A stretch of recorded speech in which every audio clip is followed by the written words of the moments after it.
is Guru. Therefore, Srila Prabhupada says, how do you recognize Guru? Is by his speech.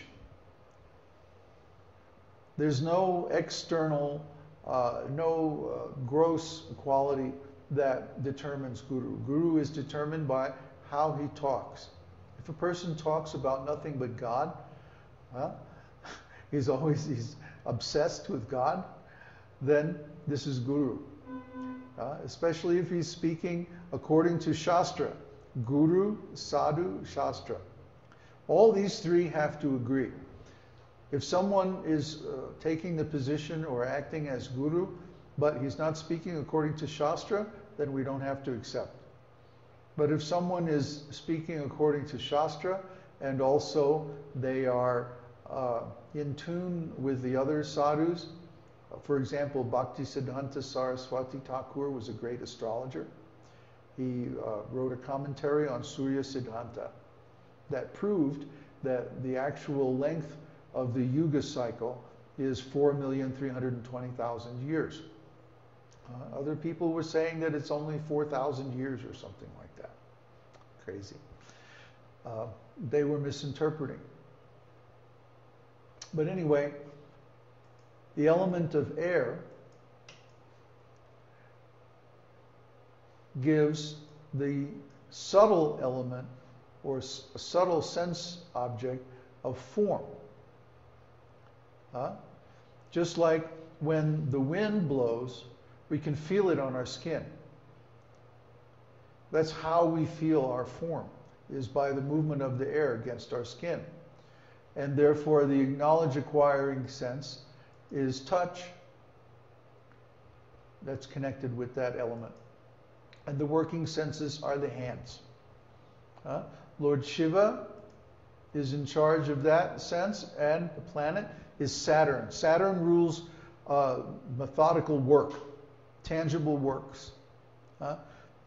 Just like there's two kinds of guru, Sat Guru and Upas Guru, or initiating spiritual master and instructing spiritual master. Jupiter is the kind of guru that is like our initiating spiritual master. He puts us in touch with God.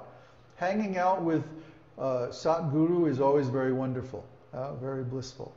But then when it comes time for practical spiritual engagements, this mouse is really frustrating. Then Saturn is the guru, Upas Guru, almost like temple commander or something like that. Very practical. Then from air, fire is generated. Just like when we want to start a fire, we put a match and we get it burning, and then we blow. We put air, and that increases the fire. So fire creates light. That's its visible or tangible aspect. And that gives us the sound, what are you doing? That gives us the sense of sight. And the working sense connected with that is feet. Why? Because we have to see to be able to walk. We can have to see where we're going, otherwise we might trip.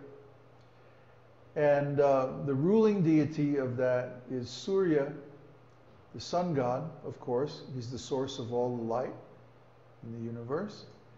And Mars. Mars is connected with fire. Similarly, water gives taste. Just like you can't taste something if it's dry. You have to mix it with water. Put it on your tongue and give some saliva, and then you can taste it. So taste is an attribute of water, just as fire is an attribute of light, and so on. And that gives us the sense of taste, and the working senses are the genitals. Just like when we pass water, it comes out through the genitals. And of course, Shakti, or the energy of God, is the ruling deity, and Venus is the planetary ruler. Venus is always connected with genitals, genital pleasure, and like that. Then of the earth, fragrance is the quality. Just like if you dig a hole in the earth, then you get a very nice fragrance coming from the earth if it's pure. So the sense of smell is the knowledge acquiring sense, and the rectum is the working sense. Ganesh is the ruling deity, and Mercury is the planetary ruler. These are important in astrological determinations because you can see, depending on the strength of the different planets, which element is most prominent in a person's chart. If a person has, for example, a very strong Mars, exalted Mars or something like that, then you can understand they're going to be very fiery, very passionate. They're going to be very involved with light and sight. They're going to be restless. They're going to be moving around a lot. And we see this in different people's charts. If Jupiter is very prominent in a person's chart, then you will see there'll be a very nice speaker. And their sound and hearing is going to be very important to them. Maybe they have a very good appreciation of music, like that. These are fundamentals of astrology. In other words, we're not dealing right now, and we won't really until we get another few weeks into this course. We won't be dealing with the practical aspects of how you interpret a chart. This is the background information. This is the ontology behind how you actually apply Jyotish in a chart. If you know this information, if you understand the structure of creation, the nature of the trap of the material universe, then you can advise someone on how to get out of it. It's very hard to say if someone is caught in a trap and you don't understand the mechanism of how the trap is working. How can you help them get out? So the astrologer has to understand the basics of the structure of this material world so that we can help our clients to get out of the situation that they're trapped in, to extricate themselves from the karma that they're involved in, and show them actually where's the door, where's the exit, how do I get out?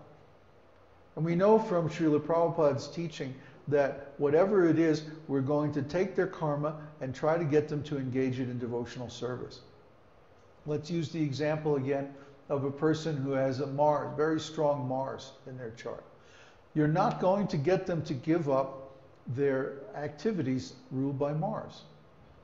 It's not possible. You can't say to a person who's ruled by Mars, oh, you should never play sports, or you shouldn't be physically active. You should become very studious and intellectual. That's not going to happen. Can't happen, because the person's karma overrides it. Even they may want to, but they can't. The same with Venus, right?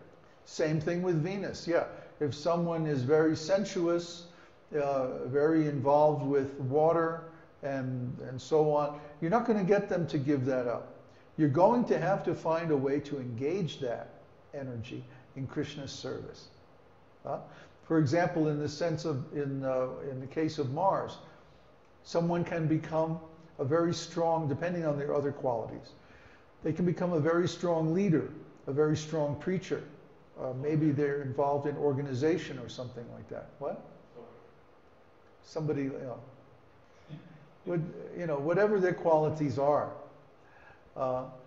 we can find a way to engage them in Krishna consciousness. This was Prabhupada's genius. Anyone who has association with Prabhupada or has read about his life, he could engage anyone.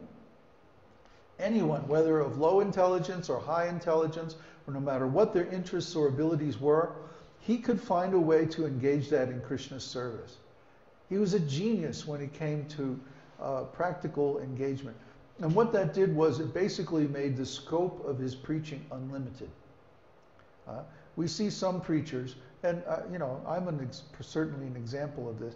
Some preachers can only preach to certain types of people. Like, I have a real hard time preaching to stupid people. I just can't deal with them. I have no patience. But Prabhupada, He could find a way to engage anyone. That's why he created so many centers, so many temples, that anyone could come, see the deity, hear the kirtan, take prasadam, and in that way they would be engaged in Krishna's service. You can't do anything? Go wash the pots or clean the temple. You have no intelligence? Well, just pick up the trash around the yard, you know? He could engage anyone. So our preaching and most other preachers, their scope of preaching is not so broad as Prabhupada, but the same principle is there. You find out what is a person's ability, what is a person's energy, what do they have most prominent in their chart, and find a way to connect that with Krishna consciousness. That's the art of preaching in a nutshell. Okay, before we get on